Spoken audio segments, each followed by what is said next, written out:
Hi, everyone.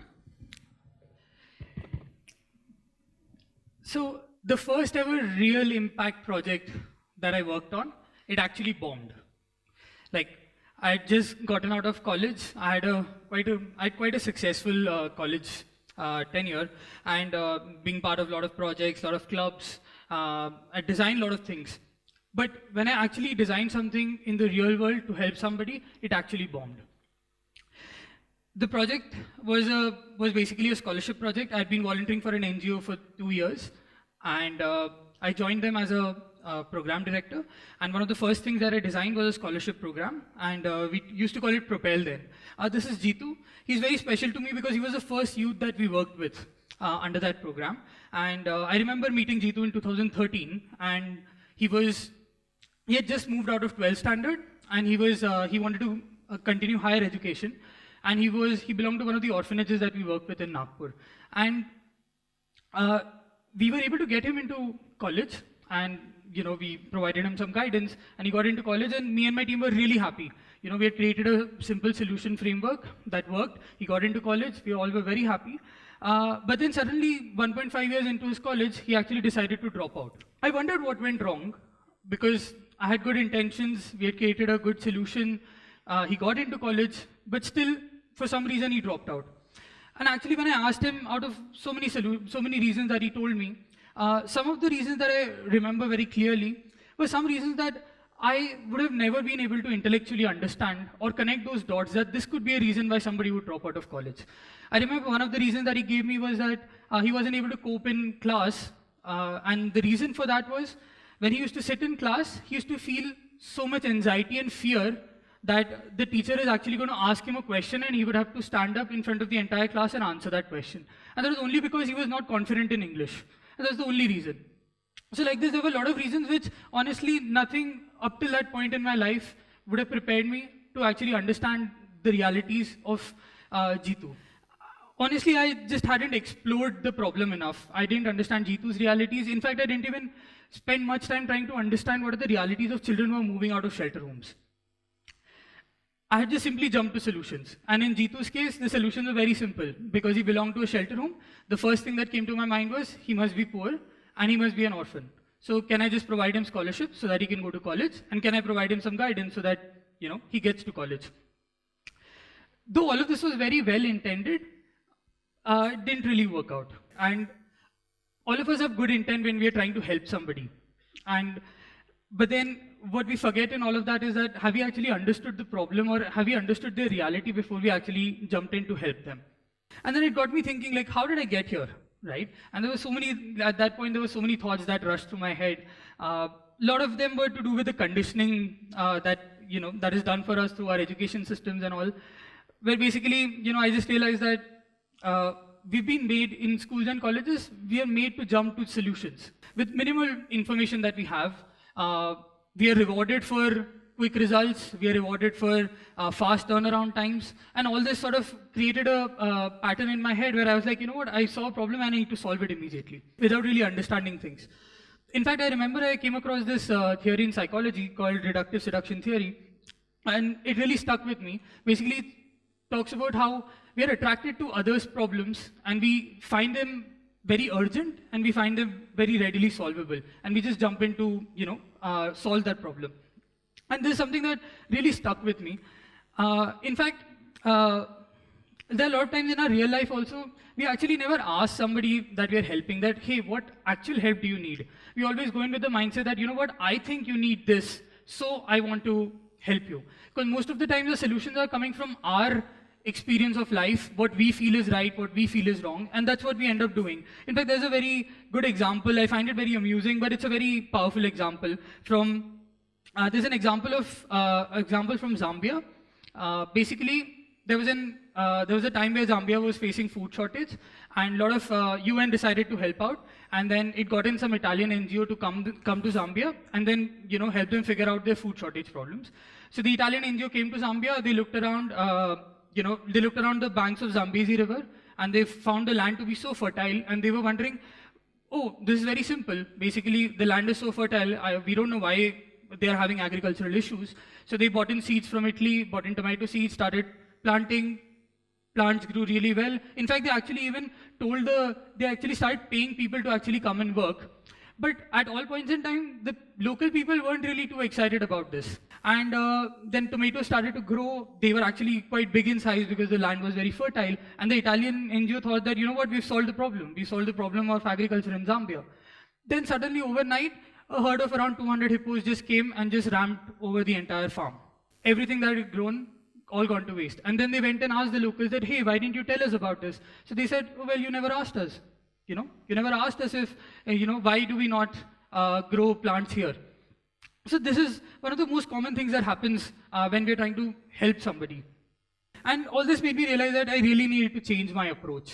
I realized that my approach was coming more from my life experience, and I was trying to design solutions for somebody else's life based on my own life experience. And I realized I really needed to change my approach. Another thing I realized was that how, there are a lot of methods and solutions which are available, because when I was helping Jeetu, I did follow a solution design framework. And I realized there are a lot of methods and solutions available, but all of them, to be able to successfully apply them in real world context, you really need to understand the system in which you're trying to apply them. You really need to understand the community. You really need to understand the complexities of the system. To be very precise, there are two things that you really need to be able to contextualize the system. One is the details of how the system works, and the other one is a deep sense of empathy for the people that you're trying to help. And I realized that immersion is the tool that helped me get both of these things.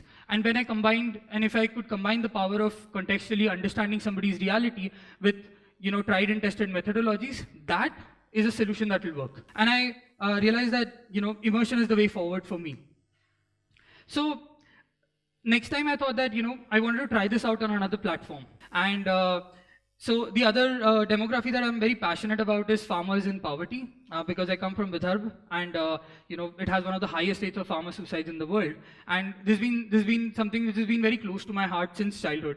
And I thought that, I want to try to solve this problem, but this time, when I try to solve the problem, I'll actually immerse myself in the system first before I jump to any solutions in terms of how I want to help the farmers. So back in 2014, I actually started my own farming venture. It's called Garnish. And I've just basically been a farmer in a nutshell since 2014. And all I've been doing is I've just tried to immerse myself in the life of a farmer. What does the world look like when you look at it from the eyes of a farmer? That's all I've been doing for the past 4 years.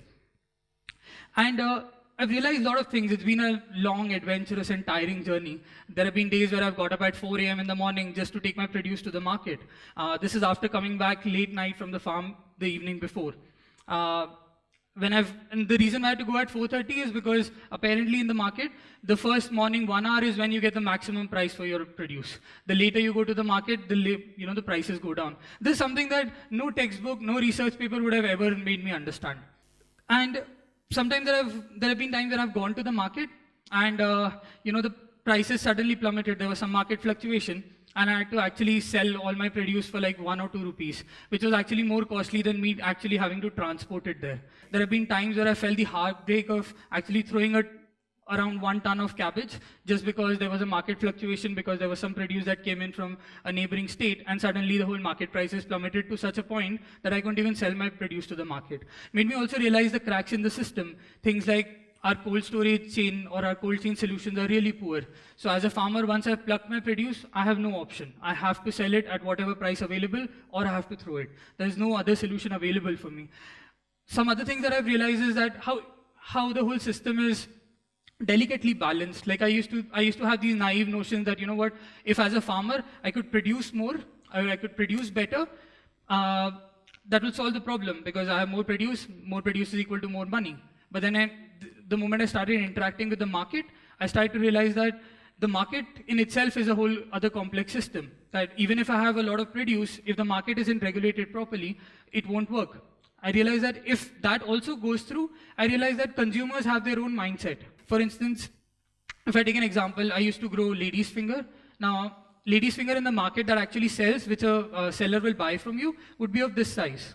But as a farmer, the actual size that I can go up to is almost double of that without any change in taste. But unless the consumer mindset changes, that there's no real difference between this lady's finger and this lady's finger apart from physical appearance. So I realized things like this, and I realized that the need to work with the consumer mindset. And then I also realized how the system affects the whole thing, Yeah, like I always read about, there are so many things that the government is doing for the farmers, there are so many subsidies that the government provides. I've actually applied for those subsidies, and trust me, it's a very arduous process to get those subsidies. It took us almost 1.5 years to get the subsidy that, one of the subsidies that we had applied for. In that time period, between me and my father, we've gone to the government department at least 15, 20 times, all because they wanted some bribe from us to be able to pass the file on. And these are some realities which I would have never really understood unless I actually became a farmer. And this is what I mean when I say that, immersion is powerful. Fast forward to today, I continue my work with Make a Difference as a program director for transition readiness and aftercare interventions. Basically, these are the interventions from the age of 16 to 28 with the children that we work with in shelters. And you remember how I told you when I was talking about Jitu, how I had quickly summed his problems into two things, scholarship, that is money, and guidance. Now, after immersing myself in the realities of children in shelters for the past 4 years, this is what my current understanding of the problem looks like. And this is work in progress. These are all the realities. And in fact, all the solutions that we're designing at Make a Difference currently are all based on this. And trust me, the results are very positive. When I tried to help Jitu, I was just thinking about 1 year.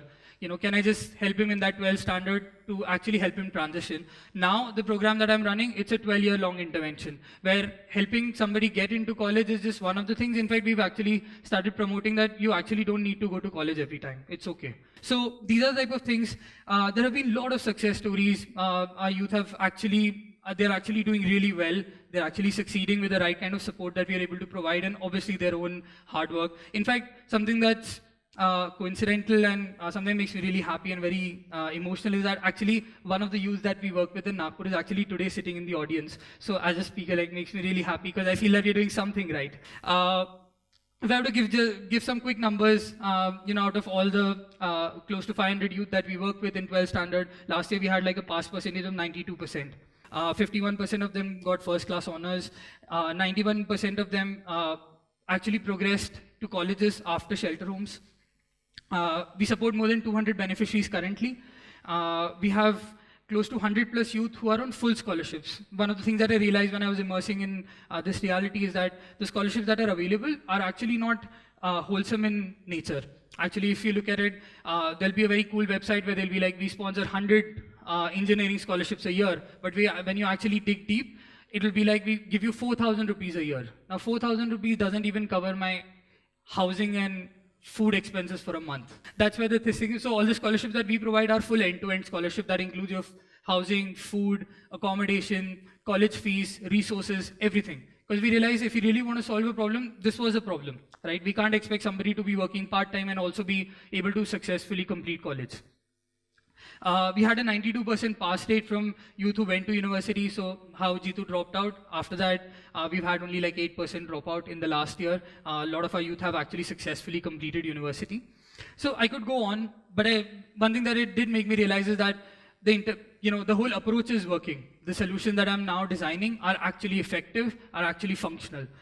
I also plan to continue my immersion journey in farming. I'm going to shift my focus till now my focus was mainly on farming methodologies. How can I farm better? How can I, understand the nitty-gritties of farming? Now I want to shift my focus to market. How can I understand how does the market work? What is the role that I can play in influencing the market and stuff like that?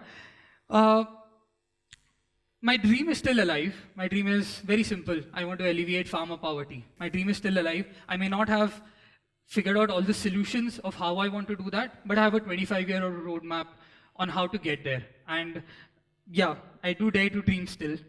I firmly believe that change is possible if the people who are trying to create the change can actually spend some time trying to understand the problem, the systems, and more importantly, the people for whom you're trying to create the change.